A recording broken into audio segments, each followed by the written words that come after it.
On MLB trade deadline, I had 5 meetings today, and today is a day where you don't want that many meetings.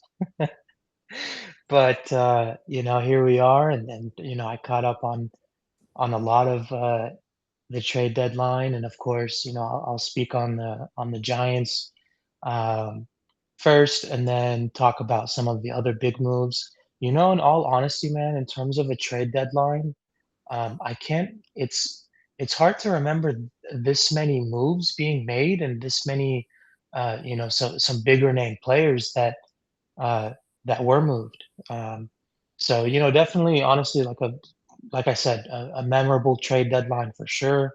In the midst of sellers, buyers, some teams did a bit of both. Where they're looking to acquire guys that might have team control for, an additional year or even 2 years, and just a lot of the media coverage that's going on, as well with the trade deadline. So much to get into, but I feel like I'd be doing a disservice if I don't cover the losers in San Francisco.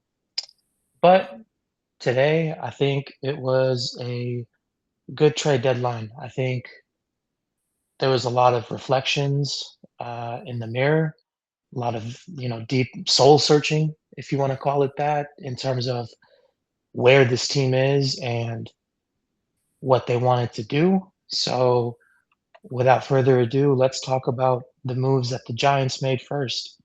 And we have one, two, three, four, 5 different moves that the Giants made in this trade deadline. First, it was Tyler Malley going to the Braves, and the Giants getting a right-hander in Anthony Molina. I'm very, very surprised that Tyler Malley even got moved. You and I talked about it yesterday, where it was super, super surprising. But hey, if you can get a return for a guy like Tyler Malley, who has, I think, either a high 4 ERA or a low 5 ERA, you take it. No complaints whatsoever. We'll see, even if the individual Anthony Molina that they receive doesn't amount to anything, so be it. Totally fine. um, and the next one is a bit of in division trading. Padres getting Robbie Ray and some cash, and the Giants getting two of the Padres' top 10 prospects in Miguel Mendez and Joniel Hernandez.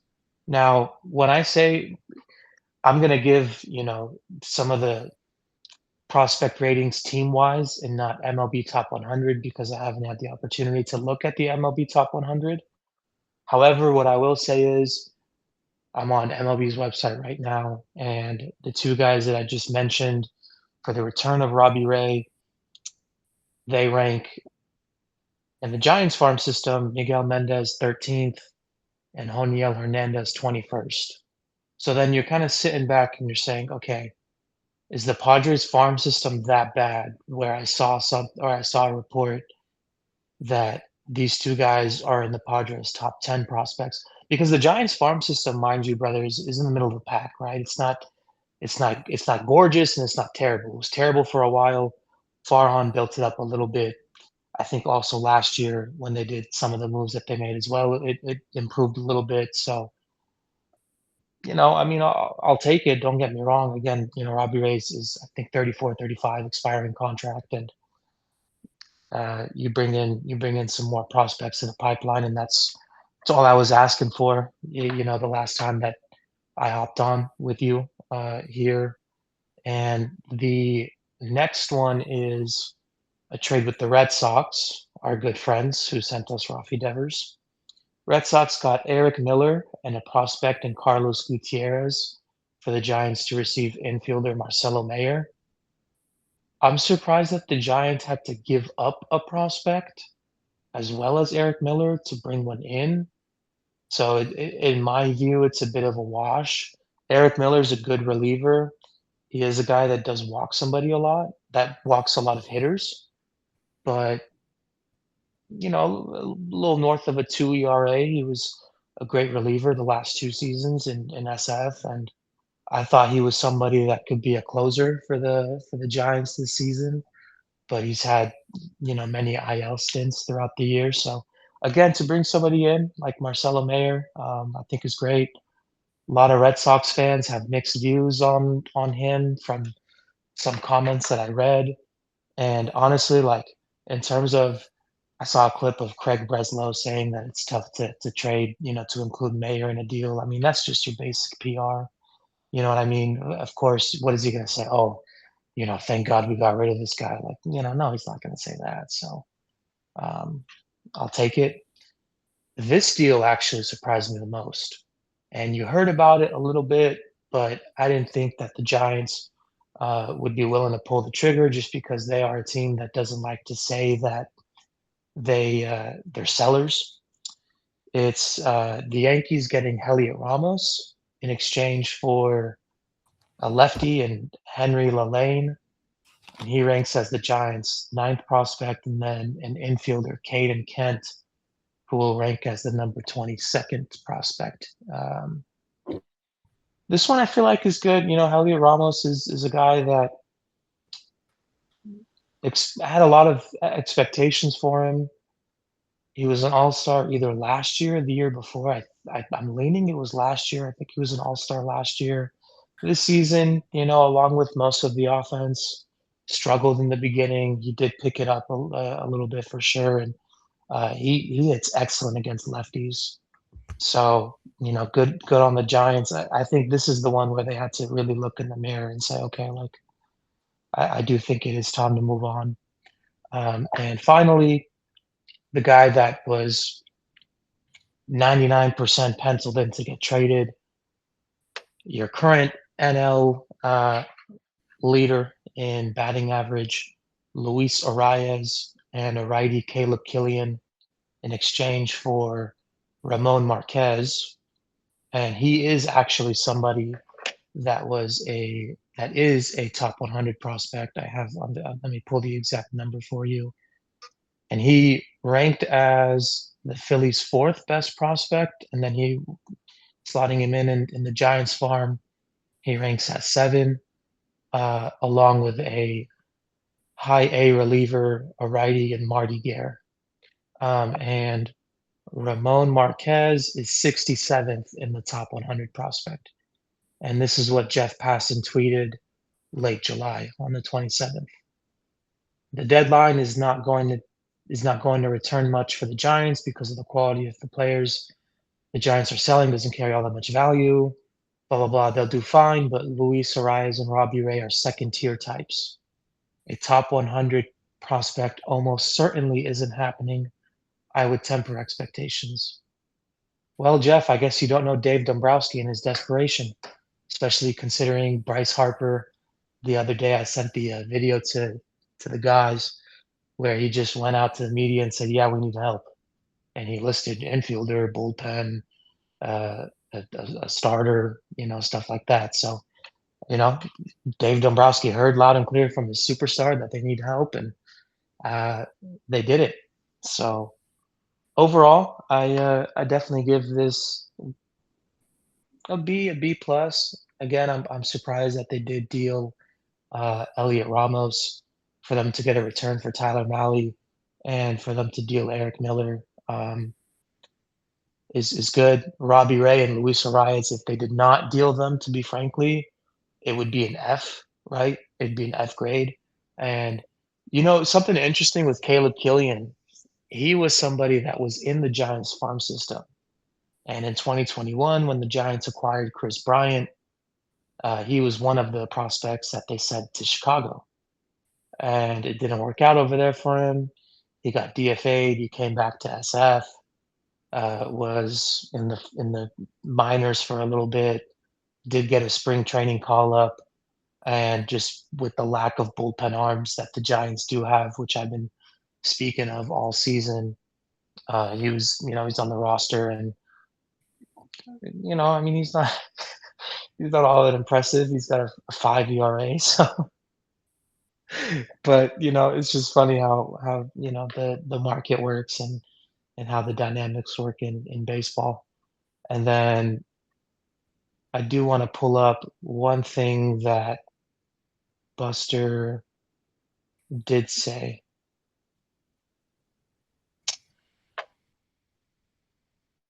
He's really happy that they got Ramon Marquez. He said that, their scouts flagged early on in the process and was a guy that they wouldn't think that they'd be able to get. So for them to get him is excellent. And then there was something else. I had it, dude. Where was it? Okay. I guess somebody asked him if, they were sellers this deadline, and he says the normal PR answer, but this is what caught my eye, and this is exactly what I think is fundamentally wrong with the Giants. I wouldn't necessarily say it's a rebuild. Obviously, we moved 6 major league players off our roster today. I guess the message is we're not satisfied with the way that we've played this year. In the last few years, we're trying everything we can to continue to build a product that we can all be excited to come and watch. That was the goal. Even if we can subtract a little bit now, we could potentially add players that we think our fans are going to be excited about, blah, blah, blah. But again, it's the damn message. I wouldn't necessarily say it's a rebuild. And maybe this is just PR skills that I might not know, but I think just all of us as Giants fans, man, I think we're just sick and tired of saying and thinking or hearing that, that this team is not rebuilding. Like, brother, you haven't been in the playoffs since 2021. And even before 2021, the last playoff appearance that you did have was 2016. So in the last 10 years, you've had 2 playoff appearances. Like if it's not a rebuild, then what exactly is it? So I think that's just something that is fundamentally wrong. And before moving it on to the bigger picture and talking about some other teams and some other moves, of course, that we'll get into, especially one, of course. You lay it on me, boss. You tell me what you think. Oh, with your Giants?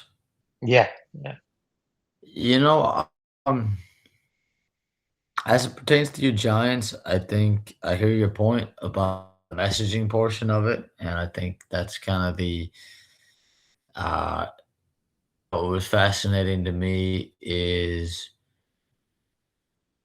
I think Giants specifically. I mean, I know you throw out some good quotes, you throw out some of the prospects. I'll say with the prospects specifically, I think our system's actually pretty solid, man. I think, we'll get to it with some of the other teams and then, and we'll continue to elaborate it and, further in depth throughout each recording. But, just at least right now, in the depth of time that we have, I would say they have a they have a lot of really good young prospects that have really good I think they did a pretty good job, all things considered, whatever you wanna call it. But I think I agree with you. They need to embrace the rebuilding portion of it, and they should do that. There was a step in the right direction for that. Um, Still not completely maybe where you want it to be, but I think not all doom and gloom. They got some good prospects in there. They got some, even today, some of the guys you had, like the uh and Ramon Marquez coming over from the Phillies. Like that's a big get, man. yeah, I yeah, mean, you take that trade 10 times out of 10.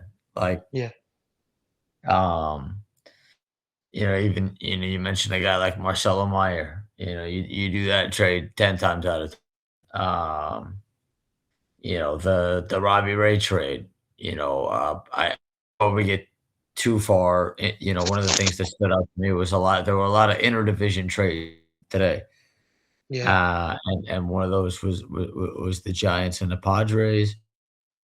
But I think the Giants did a good job today. And leading up into the deadline and on the deadline itself. Um,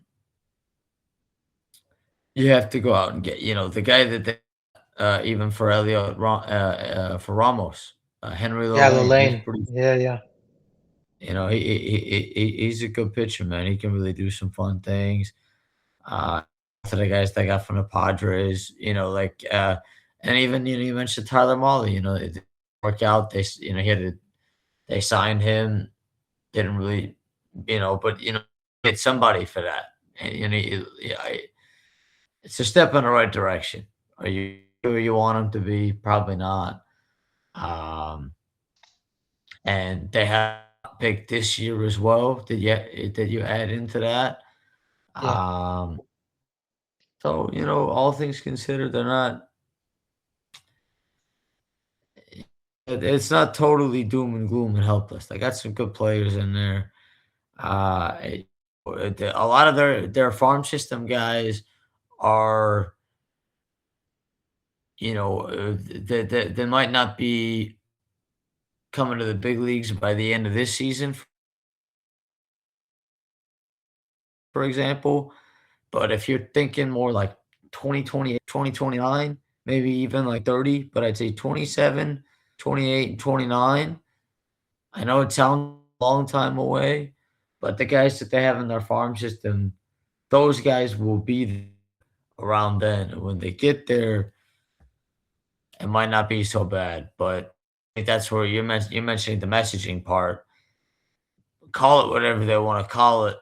Like, inevitably, that's when they'll start to maybe turn things around a little. If they're going to, will be, I'd say, probably 2028. So it sounds like it's a long time, but 28, 29, that's how you do it if you want to do it. And hopefully clear the runway for some of these guys.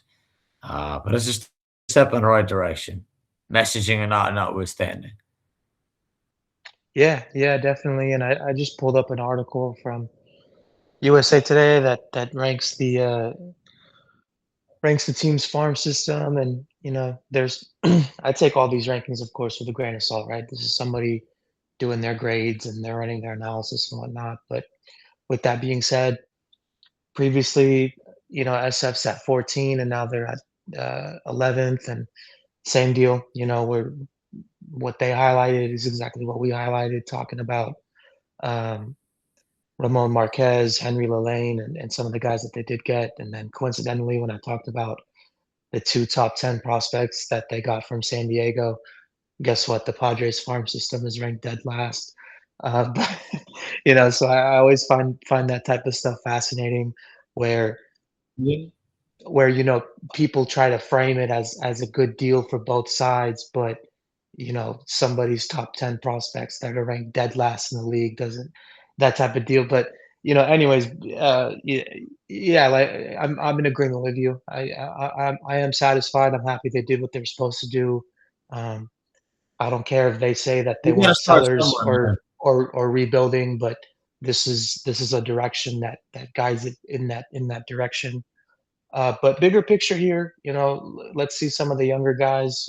That's exactly what's going to happen after they trade six major league players away, and uh, we'll see what happens with the likes of Chapman, Devers, and Adames. Just the amount of money that's pumped into these three players on their payroll is a lot, and I wasn't expecting any of these guys to get moved. Excuse me. Who would? Just too much money in years, no matter how much money the Giants will eat up in a contract. So that's just simply asking too much. That wasn't going to happen. And without further ado, let's talk about some of the bigger moves. And it'd be foolish to not talk about, because you and I talked about it the last time I was on, about whether or not the Tigers were going to trade Tarek Skubal, and I said I think they will. Scott Harris isn't. He's not an idiot. Blah blah blah. They know the situation, and he got traded to the Los Angeles Dodgers. Surprise, surprise. I'm not surprised whatsoever. I talked about it with you, and it just everything made complete sense. And you have a lot of people that are saying, did the Tigers not get enough of a return for somebody as generational currently as a guy that's won 2 Cy Youngs in a row and is just exceptional. And what I will say to that, my response is, I mean, the Tigers fielded calls, and if they think that the prospects that they got from the Dodgers is better than the package that Milwaukee gave, that Milwaukee was offering, that Tampa Bay was offering, and people have to remember that some of these teams, the Brewers, the Rays of the world, they they can't give up these type of prospects. There's that main guy, and yeah, I know you'll get to him. They can't give up these type of prospects for a 1-year rental because these are the guys that they're planning on having, next season or the year after. So it's not as simple as it is for those type of teams in comparison for the Dodgers. But I mean, listen, whether it was now in the trade deadline or whenever the upcoming lockout ends, in my heart of hearts, I thought Tarek was gonna go there. So, I don't yeah, I expected it. Now I will say, and the prospect I'm talking about is Zahir Hope. That's the big piece in the package. I know River Ryan has been in and out of the majors, not all that impressive. And then a guy in single A, if I remember correct, in Brady Smith. There was a report before we knew what the actual package was that the Tigers got, and that Emmett Sheehan was one of the pieces included. And then it turns out that that wasn't the case. I think if it was Emmett Sheehan instead, I don't think people would be making such a big gripe about it or complaint. Again, actually scratch that. I mean, I think no matter what the return was, I think people were gonna lose their minds over uh, the Dodgers getting Tarek. And you know what, dude? I mean, listen, man, I'm numb to this. I've had my I've let my thoughts be known, time and time again about this, and um, I'm numb to it. I expected it. I just didn't expect it to happen on a Saturday night before I'm going to watch Spider-Man. But you know what? They got another Infinity Stone, in their gauntlet, and when everybody's healthy, you're gonna have a rotation of Tarek Skubal, the Gambler, Glass now, Snell. I mean, Yoshi. It's a little retarded to be honest with you, but again, I think I said it on the air and I've said it off the air numerous times. They're not doing anything illegal. It's as simple as that. And I'm going to talk about one of the podcasts that I say this with love. One of the podcasts that I absolutely hated listening to Dodgers propaganda. But finally, after many many years of you doing this, there was an opportunity to have a full episode uh, to speak on the Dodgers. But it's part of it, and well, I mean, here we go. It's still baseball at the end of the day. I know that any team can still beat them in a series, and it's all dependent. But I don't know, brother. And I think people with people who aren't Delulu, as we call it, the three-peat will happen, and then the uh, then the lockout will happen, and you got Jeff Passan. He's adamant. that a lockout's gonna happen, and apparently I'm seeing that a lot of owners and GMs are happy that Scuba ended up going there because it's more ammunition for the lockout. And without getting too deep into it, all I will say is this, and I think I've said it before.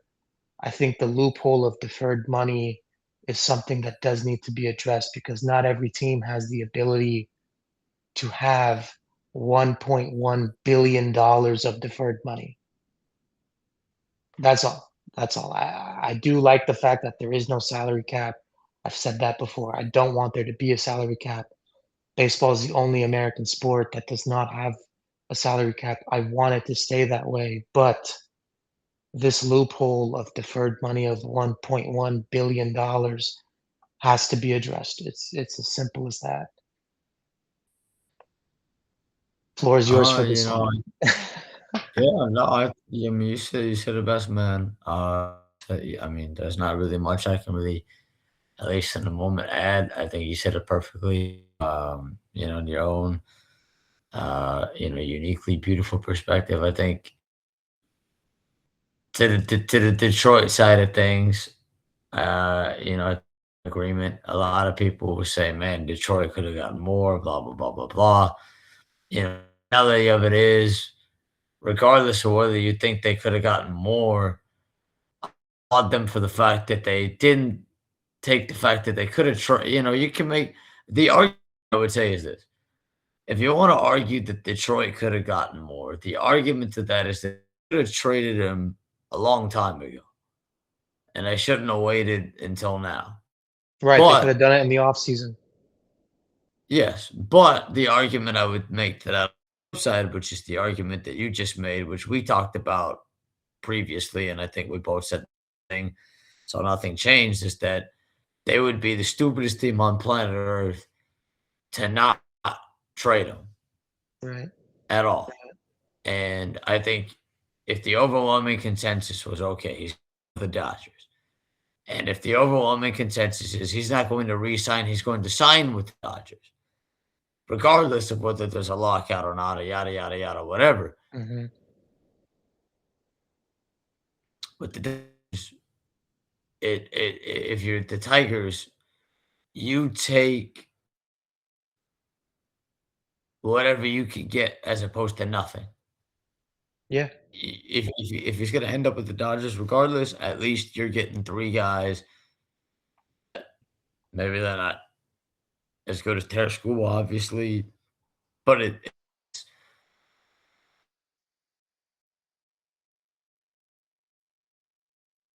I think you made a good point for that.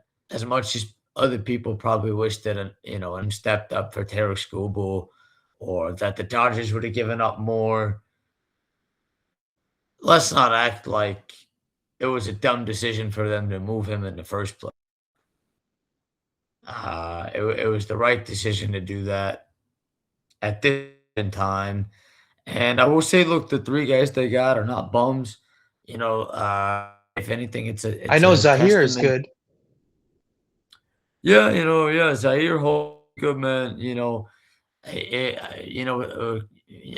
know you mentioned the Dodgers prop episode. I mean, we didn't even really get to go as further in depth as we could have. I mean, that's the beauty of it. You can always like, the Dodgers, man. They got one of, if not the best farm system. Or they've got a bajillion outfielders. Zaire Hope was one of them. Some people would probably get frustrated that they didn't have to give up any of the other ones. Not act like Zaire Hope's not a really good player as well.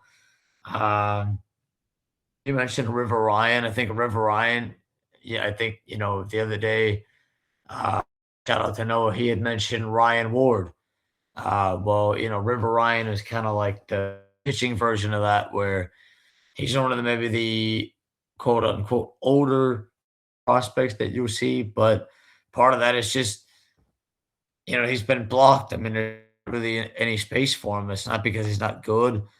Um, I know Scott himself said that River Ryan will be called up in September, and I think River Ryan's actually, I think he's better than maybe what might be out there have reported. I think that's a good acquisition for them. And Birdie Smith, he's a younger arm.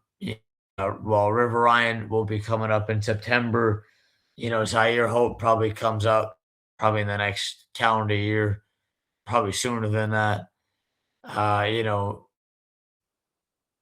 the third piece of this equation is probably a little bit further in the future, but someone that's got the ability to be a starter one day, uh, really good changeup. He's a good pitcher. I mean, it's not the headliner, but he's not a bum. So yeah, could they have gotten more? Yeah, I mean, you can make that, but I think at the same time, like you said, these guys are not stupid. I'm sure, like whatever, if this was the best offer that they were going to get, you take this over nothing. Yeah, yeah, of course. I mean, again, they fielded all offers and they thought that that was the best one. Yeah, What beyond that, what else can one do? yeah, But on the note that they could have traded him in the offseason, Detroit didn't think that they would get to this point, right? They signed Framber Valdez, they brought yeah. back Gleyber Torres and stuff like that. So, for people to criticize them on not moving him in the offseason, they didn't think that they were going to get to this point. They pivoted. They also traded Casey Mize to San Diego as well. So San That's Diego right. bolstered their rotation, adding two arms, and they're trying to make a push to be in Yeah, the playoffs. I know that yeah. they're flip flopping in between the wild card with Arizona. So they did what they had to do. I don't think Gleyber Torres got moved. Is that right? Yeah, that's right. Yeah, I will say, you mentioned this with your Giants, kind of ping pong here. Um, I know. I mean, there's a bajillion nations out there that'll have farm system rankings and whatnot, and one of these days we'll do the unfiltered reports version of that. Maybe I mean maybe one do 30 part of it, but talk about all 30 and do it that way. As it pertains to the Padres, I think you made an interesting point about how maybe their farm system's not the most highly rated, but the one counter argument, not to what you said, but to the overall tier system. You look at the Padres, they tend to always,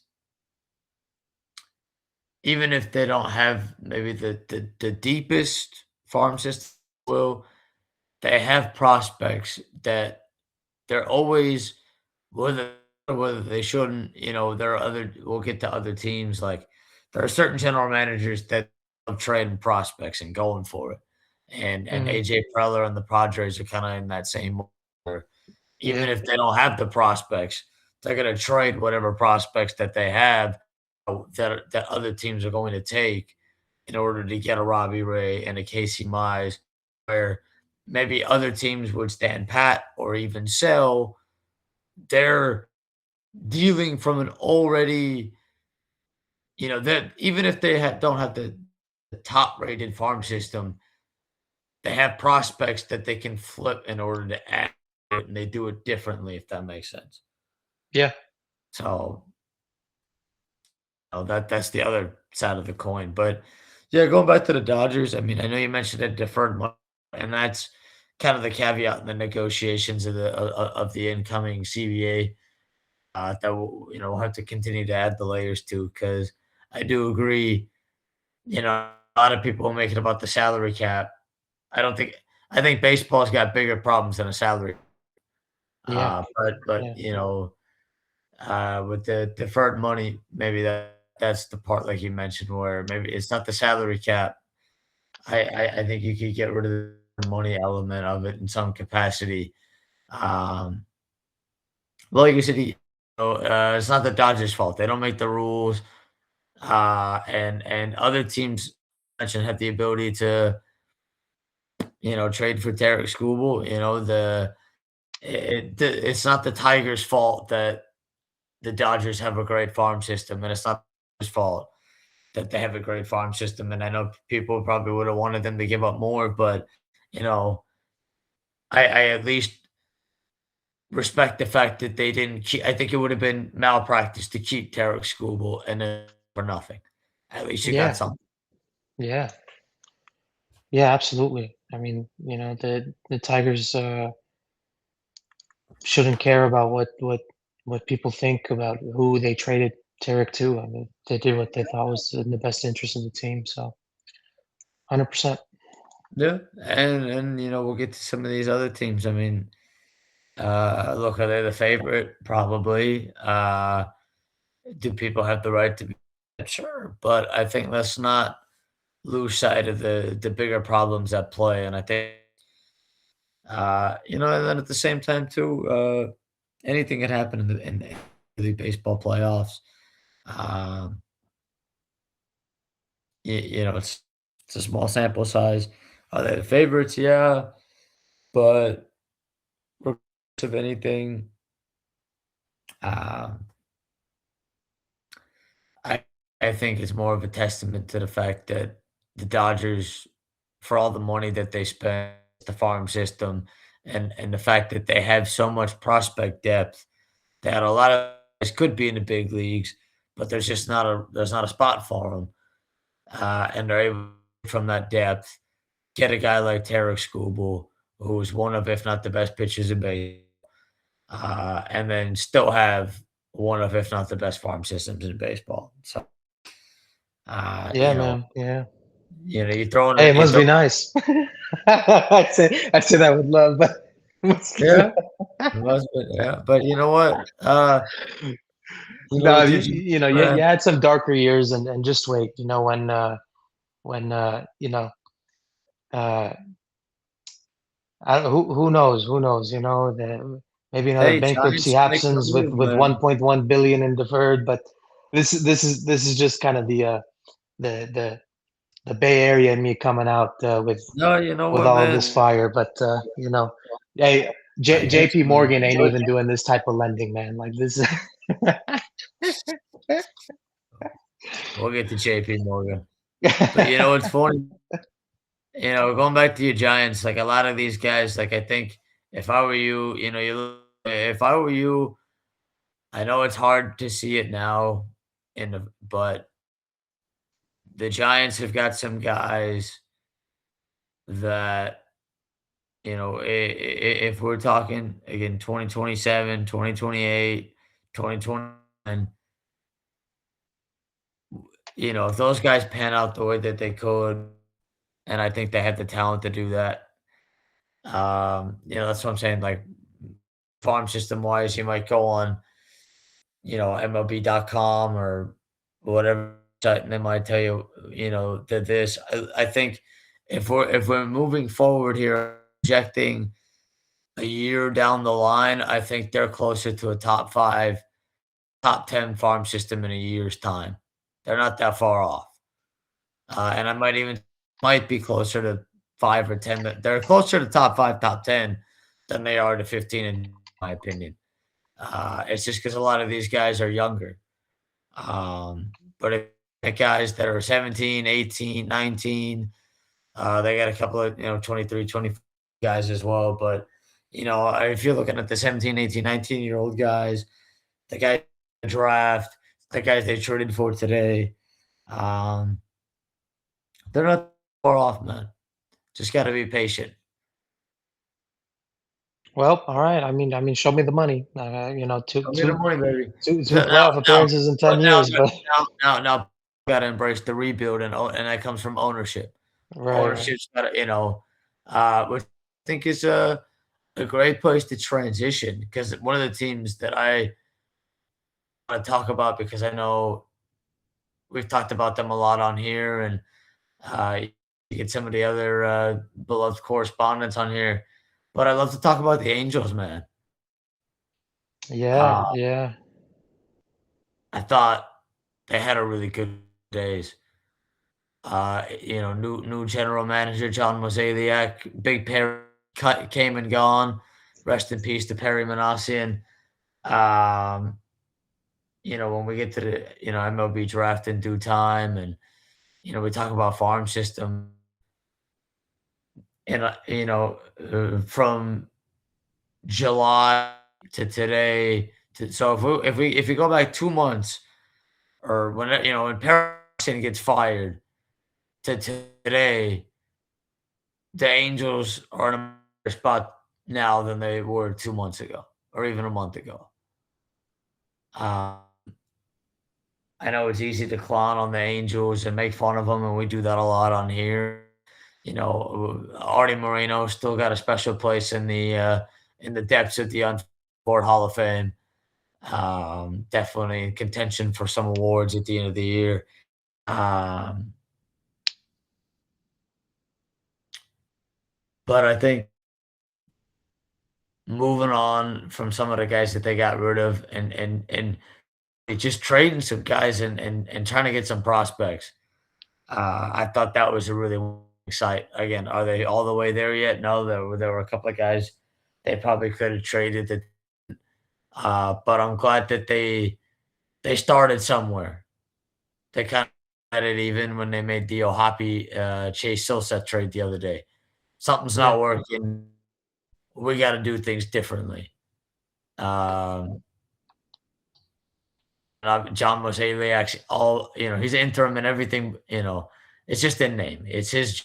You don't give an interim GM the ability to make those kind of moves if yeah, you don't think he's going to be running the ship next year. right. Uh,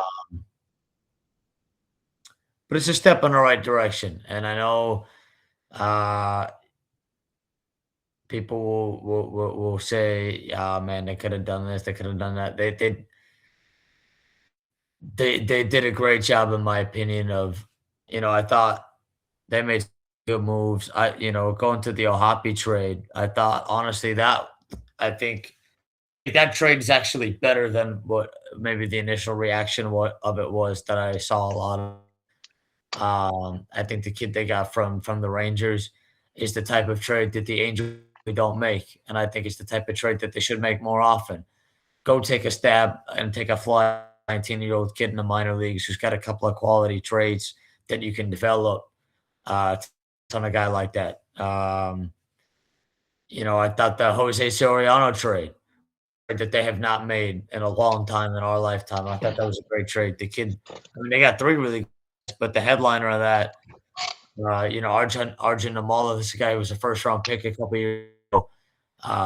He's got some pop. He's got the ability to stick at shortstop defensively, play a good defensive shortstop at that.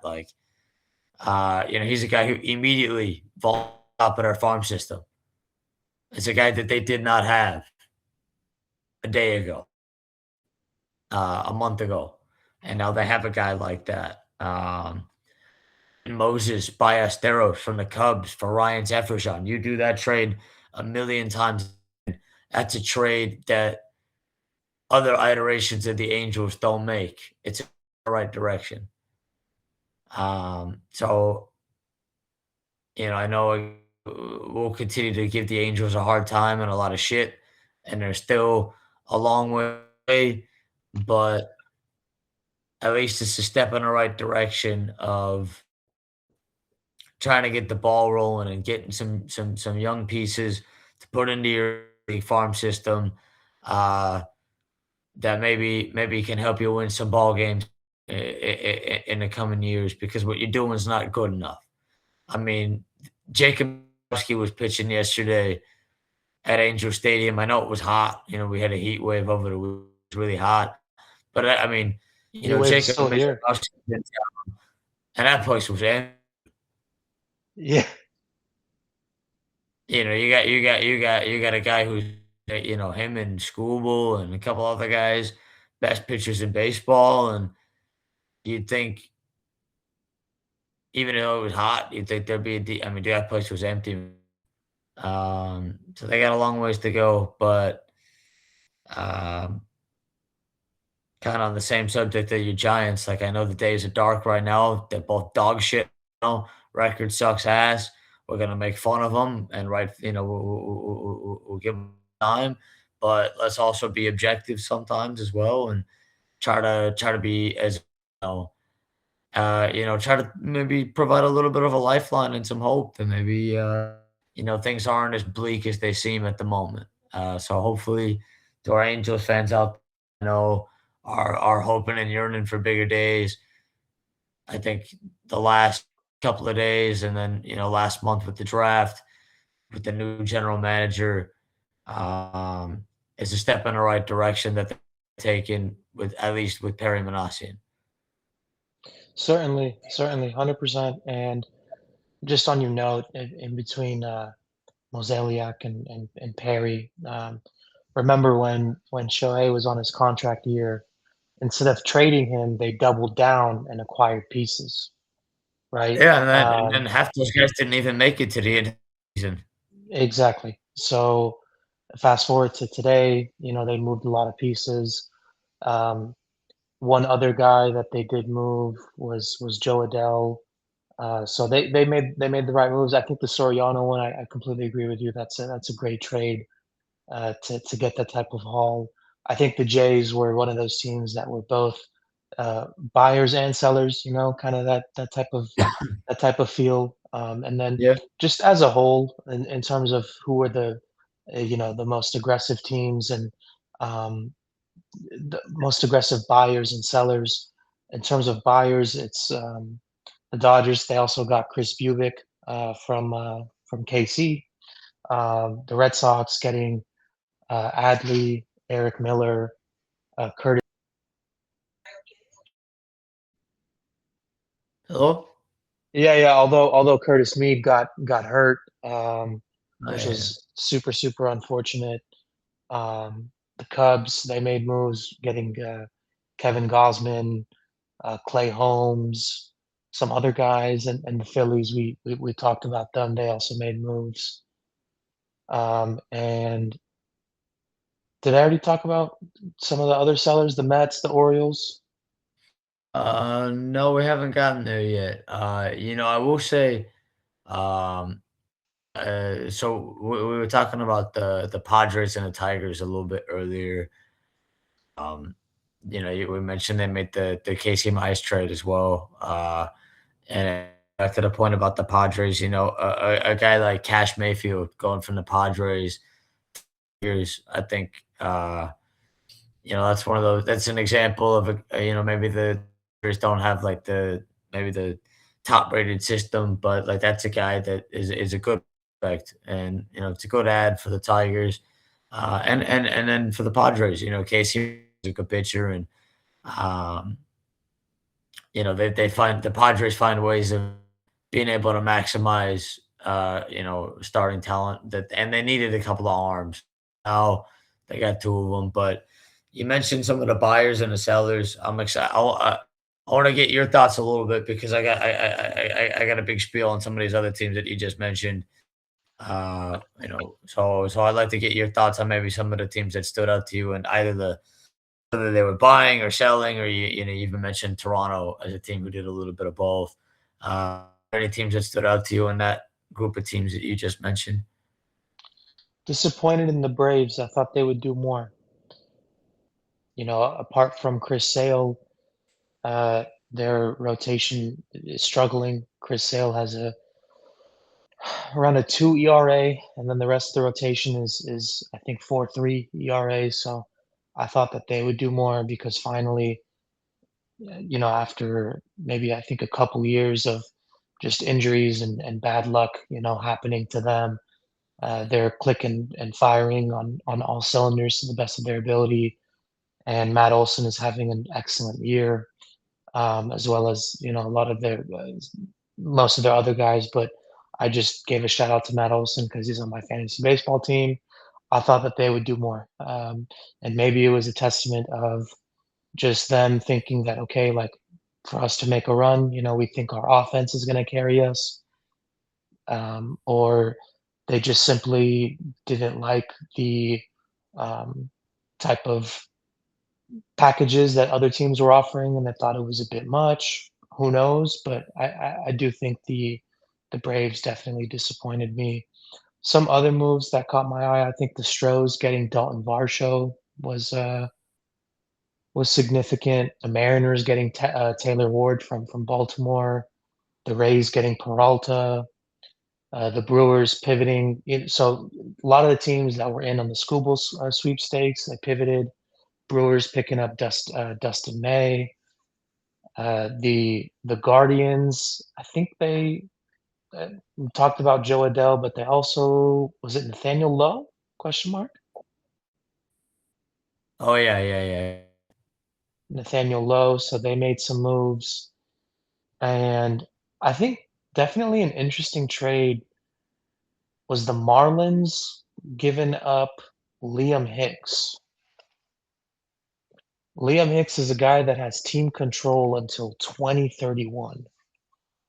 So I'm definitely super curious as to what their thought process was.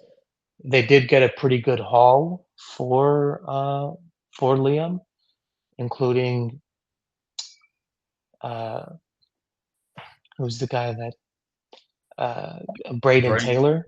yep, Yeah, Braden Taylor, yeah. yep, yep. So, but yeah, I mean, I definitely think that was surprising. Maybe part of it is, their 12-game losing streak. There was a lot of buzz about um, Sandy getting moved. I don't think he got moved. Nope. So yeah, I mean, and also the Diamondbacks, they uh, brought in Lars Nootbaar, but their GM, uh, Mike Hazen,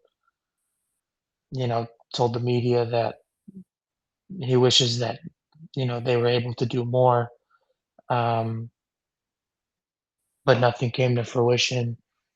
So they're obviously in the hunt for a wild card spot. The White Sox made some moves on the margins, bringing in Luis Castillo.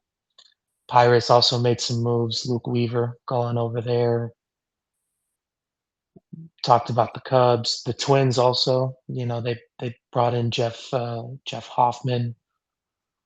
Twins, interesting decision. I didn't think that they would make a whole lot of moves, and just because he's a former Giant, the White Sox getting Joey Bart, Joey Bart, man. Joey Bart, baby, and yeah, yeah. I mean, I think for the most part, you tell me if there's anything that. Oh, and Duvall went to the Pirates, and on his Yeah, debut, he gave up a homer. Also, the Twins, bringing in AJ Minter as well. So I didn't think the Twins would make these type of moves. And yeah, overall, I think a great deadline. A lot of moves yeah, happening. I think, there are probably some moves that we might forget to bring up that, we'll have to come back here on a different day, and, like, even just now, I forgot, like, you mentioned, uh, like, before we get to the moves that I was thinking of talking about, like, so there's some moves I forgot about, like you mentioned Joe Adell of the Guardians. I know the Guardians also got Oscar Griffin for the Nationals. I know the Nationals Mhm. also traded Luis Garcia to the Yankees. Yeah, yeah, right. Um, but some of the things that stood out to me, I'd say, off the top of the head, I think you mentioned the Red Sox trading for Adley Rushman. I thought the Orioles got about as good of a haul for that as you could Yeah, possibly ask. You're not going to find many bigger Anthony Ianson dudes on planet Earth. Um, I think that guy. I mean, I think he's automatically. I would say he's the best prospect, definitely the best pitching prospect, best prospect in the entire Orioles system right off the bat. I think he'll be a front of the line starter for them. I think Boston will. I mean, obviously, you never know for. I think if you had to, if I mean, take my word with a grain of salt. I think Boston will getting rid of a guy like that. I mean, Adley Rushman, you can make the argument a good player in his own, obviously. But I think if you're Baltimore, you do that. I mean, you couldn't ask for a better haul. And, Anthony Ianson. I mean, man, the I know statistics aren't always everything. I mean, the eye test to me is what by the way, speaking of Anthony Ianson, just so you know, this is our love right here. UC San Diego transfers to Louisiana State University. So Yeah, by he that betrayed alone, us. what happened? He betrayed us. He betrayed my trials. He won a national championship with the Tigers. So you can't blame him. No, that's the way to do it. Yeah, yeah, No, just fucking. You know what, man? I couldn't believe this guy lasted as long in the draft last year, and then all he's done this year: 68 and a third, a 1.32 ERA, 26 walks, 94 strikeouts. Hitters are hitting 152 against them. That's not too hot shabby. damn. Yeah, It's not too, So that alone. You get him, you do that, and then they got the before him who's had a little bit of a down year, and then you get a guy in India, so Azokar as well, a young outfielder who's having a really good year as well. He's already up to 18 home season right now in the minor leagues in his age 19 season. And they got Carlos Narvaez for that too. Um, so I really like that trade from the Orioles. I thought Boston was, I mean, you mentioned them. They were about, on the flip side of that, to be aggressive. They gave up quite a bit, obviously, to get Abdi Rushman. They gave Marcelo Meyer to get your guy Eric Miller. mhm, Um, very aggressive in making the moves that they did, and that big winning streak really changed the calculus they were going to do at the deadline. yeah, Um, you mentioned the Miami Mar. I love what the Miami Marlins did. I really do. I think they, they the new front office that they've had that they brought in Peter Bendix, been there too long. Coming over from the Tampa Bay Rays, they've completely kind of overhauled the way they do things over there, and I think that I'm really keeping an eye on it moving forward. I think I really like what they're doing. Um, you mentioned the Liam Hicks trade. Tampa Bay's got one of the best farm systems yeah, uh, in the sport. They actually Tampa Bay probably more aggressive than they typically are as well. They're yeah, going out to fastball Freddie.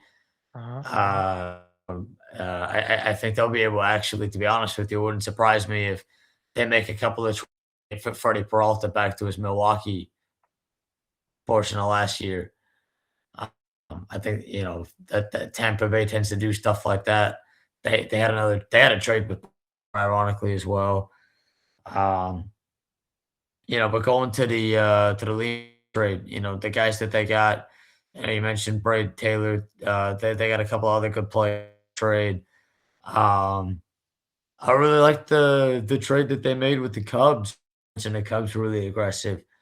Going out getting my guy Johnny Long. It wouldn't surprise me if he's a guy who gets called up in the next month or so. I think getting rid of Liam Hicks. Now, you've got Stowers playing first. He's played the outfield. You can move Kyle Stowers back to the outfield, put Johnny Long at first base. You could also DH him. You could put him in the outfield every now and then. They made a trade last year, Cubs and Marlins with Edward Cabrera, with Owen Casey. They played together in the minor leagues. I think, Johnny Long's one of those who maybe not that, he's not going to be the highest rated prospect, but it's a guy who can really hit. Um, and he kind of fits the organizational profile of what the Marlins are trying to do. So I like a lot of what the Marlins are doing. Um, and then the Cubs were really aggressive. They went out, they got Kevin Gausman, they got Clay Holmes and Tyrone Taylor. They played with the Marlins for Braxton Garrett. They were really aggressive. Um, the Phillies, Dave Dombrowski did his thing. They were aggressive, them and the Padres, and also the Orioles making a Taylor Ward trade as well. I mean, there's a lot, man. There's so many different elements to this. I mean, we go all over the place. Um, you mentioned the Braves as a team that maybe disappointed you. I'll tell you a team that disappointed me that didn't do a whole lot is the Cincinnati Reds. yeah, I feel like that's an organization that doesn't get a lot of conversational chat about. You want to talk about ownership groups that really don't do a whole lot. And the Reds are up there. D-backs as well, to be honest with you, uh, to a lesser extent. Definitely the Reds were disappointing. Um, I thought the Rockies could have been a bit more active, but they did make a couple of moves. I thought they were pretty solid.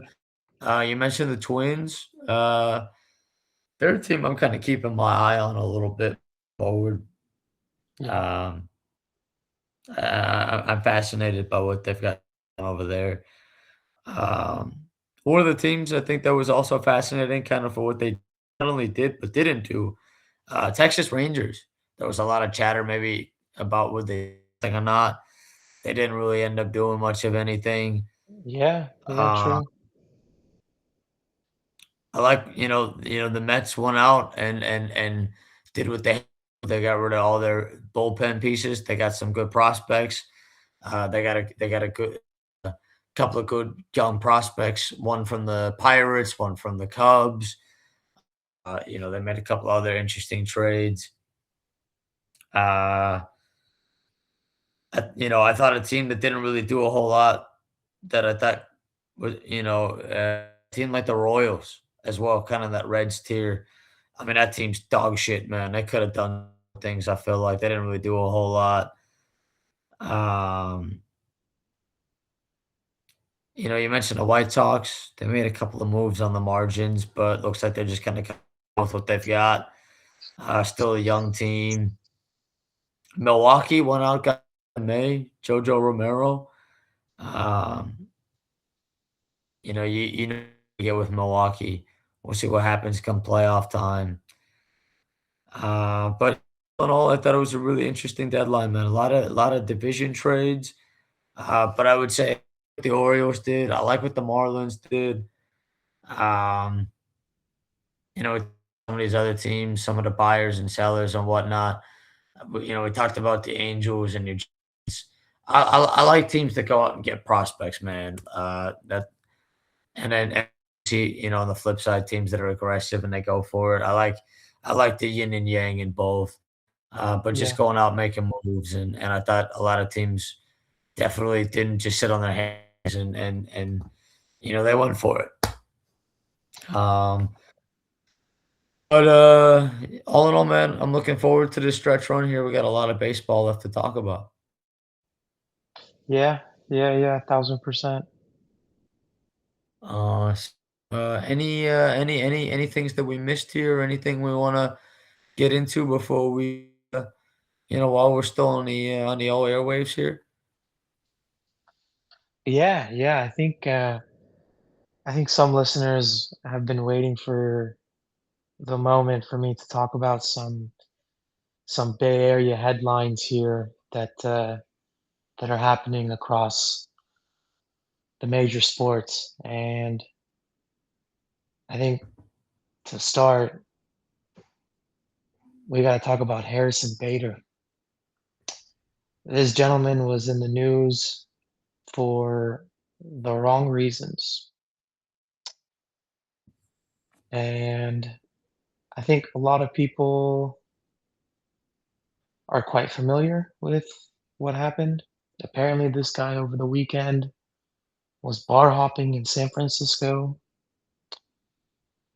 was riding a Lime scooter, definitely a little buzzed doing that, and he collides with a fire truck, and then that fire truck breaks his foot. And mind you, he was already on the IL dealing with plantar fasciitis. So, I actually want to give credit to the Giants in their response. They're suspending his pay. This guy signed a 2-year, $20 million deal, and he has played maybe 50 games, something along that line. And when he was out on the field, he what was his OPS, like 538? Wasn't really doing all that. And yeah, I mean, just talk about stupidity at its finest. Like, yeah, I'm sorry, dude. I'm in that instance, yeah, you don't deserve your paychecks. You're supposed to be rehabbing. You're a professional. It's part of your job. Why put yourself in harm's way and have this kind of story that gets out there? It's like 3 a.m. on a Saturday, and you're not being a professional and colliding with a fire truck riding a Lime scooter, buzzed. So yeah, and breaking your foot, the fire truck breaking your foot. So um, that's just simply comical, simple as that. And I'm glad that they're suspending his pay. Right here, he's only played 30 games with a 557 OPS. Like, and he's getting paid $10 million. So with a 2-year deal, good on him. I mean, he did uh, a, a, a robbery. So I mean, that's just yeah, that's just embarrassing. So the Bay Area Unleash begins with Harrison Bader and the unfortunate scooter scenario. Uh, Continue on the Bay Area Unleash theme. I know there are a couple of other Bay Area franchises near and dear to your heart that you'd like to unleash a little bit about. I'm not sure which one you want to get into first and after, but you know we've given the Giants some love. Uh, let's spread the unleash. You know, Ryan, in the Bay Area, you have some of the most excellent schools in the country and in the world. You got Stanford University, a renowned program for their medicine and hospitals. You got UC Berkeley, hippie vibes, but nonetheless, excellent education. You got Santa Clara University, another excellent private school. But somehow, some way, the 49ers do not know how to hire a proper medical and training staff.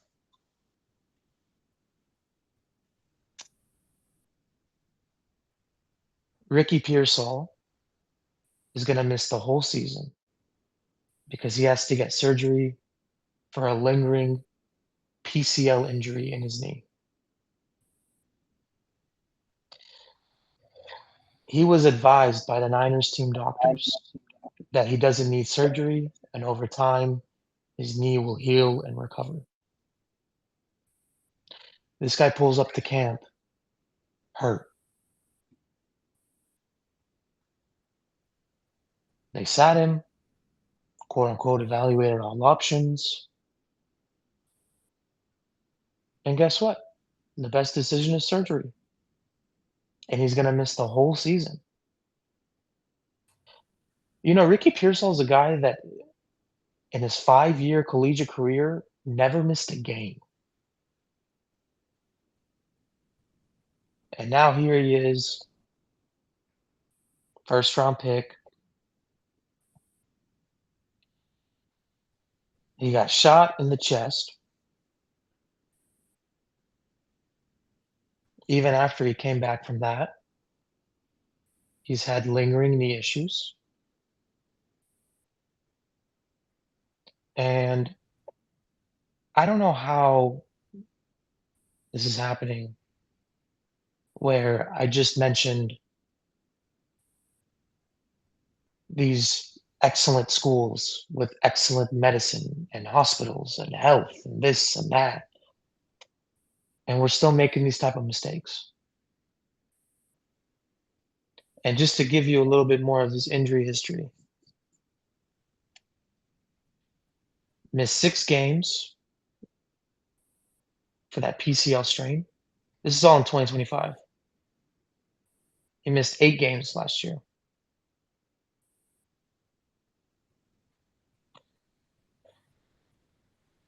And he's still 26 years old.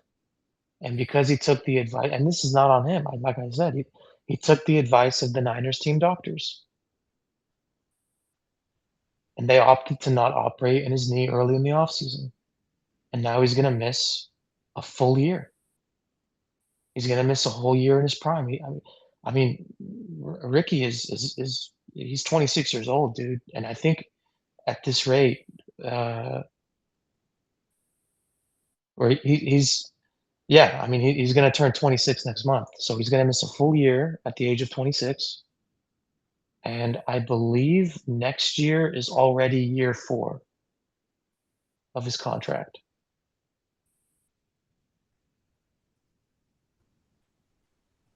And I just listed you, yeah, so next year's year 4, and he's going to miss a full season. Like, I don't know, man. You just can't make this stuff up. And then even beyond that, let's talk about the injuries that they accumulated in day 5. I believe day 5 of training camp. Mike Evans picked up a quad injury. Their first pick in this draft, who was a second rounder, they traded back twice to acquire. They could have gotten somebody in the first round. They kept trading back, trading back, trading back. Okay. Dejon Stribling, hamstring. Christian Kirk, calf injury. Jordan James broke his rib, and there's a video circulating throughout social media that when Fred Warner was trying to punch the ball and force a fumble from Jordan James, he didn't hit the ball, and instead he broke Jordan James' rib. Kalen Black, abductor injury. Kel Kamara, Keon White, Malik Mustafa, Vidarian Lower, Grayson Halton. That's another guy who was drafted this year, by the way. Andrew Farmer, and Kyle Shanahan had that car accident. Like, bro, what? I don't know what there is for me to like be excited about. In all honesty with you, like time and time again, this is happening over and over, and it's gotten to the point where somebody talked about the substation as being the cause of the injury because of the radiation and whatnot. And they asked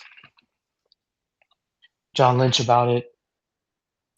I believe even Jed York about it. And they're like, no, I mean, we evaluate everything, but it can't be. I mean, then what is it, bro? Like, I think just either last year or 2 years ago, they let go of the whole medical team. They made the medical team the scapegoat. But if you yourself are not hiring the right medical team, it's your fault. And we can't keep saying that injuries are a problem if they keep happening year after year after year. It was after the Super Bowl run, in all honesty with you. That was the last fairly healthy season. After that, it went down the dumpster. And again, I mean, I can't keep saying to everybody, they're not healthy, they're not healthy, they're not healthy. I mean, if it's a recurring theme, again, I mean, there's something wrong upstairs.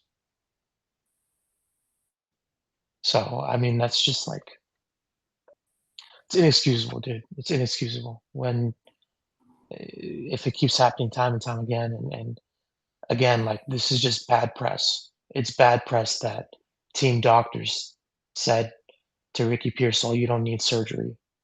And then he ends up needing surgery and he has to miss a whole NFL season. Like, what kind of, uh, you really think free agents are gonna be convinced if your team doctors are not evaluating things correctly? And I can even go on and on, but, I mean, that's just, like, that's terrible. That's awful, and it keeps happening, and again, I can't keep making the same excuse of health if it keeps happening. Health is wealth, baby. Health is wealth. It's an important part of any organization is you gotta have the medical staff and training staff and, obviously there's a lot of luck that comes involved, but kinda like you mentioned when it consistently happens at a certain point, maybe it's less luck and it's the circumstances that the organization itself creates. But We aren't oh, in North Dakota, bro. We're in the tech hub of the country and arguably the world. Like, you really can't find good medical people, good medical teams with everything that I listed? We're not in North Dakota, we're not in Missouri, we're not in Kansas, we're not in uh, we are in, especially in a world where there's a big AI boom happening in San Francisco as we speak. You genuinely cannot find the right personnel over and over again. Damn, man, damn. I mean, something's fundamentally wrong. So- Something is fundamentally wrong, bro. well, there's one more team in the Unleash, if I'm not mistaken. Golden State Warriors. There you go. I pulled this up last week. All other NBA teams have made 80 offseason acquisitions. You know how many the Warriors have done? 0. Put a donut on that, baby. 0. The moves that they made, re-signing Kristaps to 2 years for 40 million, bringing back Draymond on a 1-year, 27.7 million, and bringing back GP2. Those aren't acquisitions, those are re-signings, right? Those are the moves you made. You finished either 10th or ninth. I think 10th. Yeah, because they went to LA to play in that playing game. You finished 10th in the West. You lost the second playing game against Phoenix. Even if you beat Phoenix, I mean, come on, who are we kidding? You're not going to beat OKC, okay? That's all well and good, and I get that, but um, the fundamental issue here is, and I think it's a two-parter. It's number one, Jimmy is just not a good trade piece, okay? And he's making $60 million. And even when he does come back, I think he's going to come back like December, January. And I think that's even like pushing it. That's if everything goes to plan. And maybe it's a fault of the media saying that, they can make moves, because Jimmy's on an expiring contract and Draymond opted out and stuff of that nature. But, there's a lot going on right now in the local Bay Area media. A lot of people are very critical of Joe Lacob and how he's handling the last years of Steph Curry. You have one side of the table saying that you're doing him a disservice. He's still averaging 28 a game. He has runner's knee. His minutes have to be managed. He needs help. And then you have the other side saying that they're trying. They tried to sign LeBron. Apparently, the Celtics called Golden State and said, "Hey, if you want Jalen Brown, give us 4 firsts and a pick swap, and you can have him." If they did that deal, they wouldn't, uh, they wouldn't have, Yaxel on the team, but simultaneously, is Yaxel gonna help in the here and now?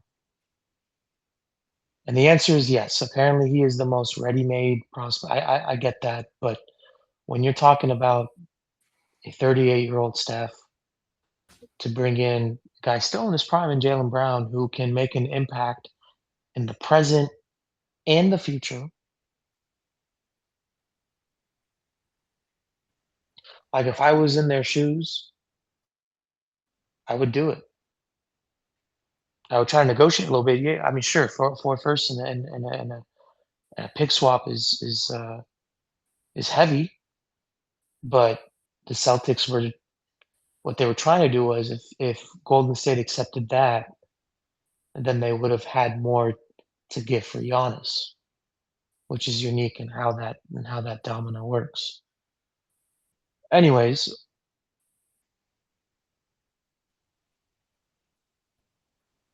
I think I've talked about this for a while here. It's picking a side. If you wanna go all in, then you make that move. Now credit to them, they did bring in Jimmy Butler. They won a playoff series. He hurts his ankle. They lose to Minnesota. The next season, Jimmy tears his ACL. Well, I think it was ACL. But even before Jimmy tore his ACL, they were in that 9-10 range. They weren't in the top 6 at the time. Jimmy Butler spoke to the media and said that the Warriors are playing mediocre and that they're mediocre.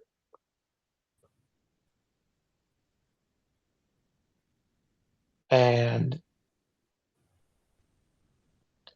a lot of people are starting to turn on Joe Lacob, and I think part of it is because Bob Myers is in Philly. He won the LeBron sweepstakes. He acquired Jalen Brown, and the Warriors have made 0 off-season acquisitions. And a lot of that is about people are saying that Joe Lacob wants to get the credit for the dynasty that he built. Bob Myers wanted a little bit more of team control. He felt like he earned it after what what he accomplished in building a roster in the drafts uh, that he's had, which leads me to think: did Bob Myers want James Wiseman when they had the number 2 overall pick? Because there was a clip that went out there with Joe Lacob and Mike Dunleavy arguing before they made the pick of Yaxel.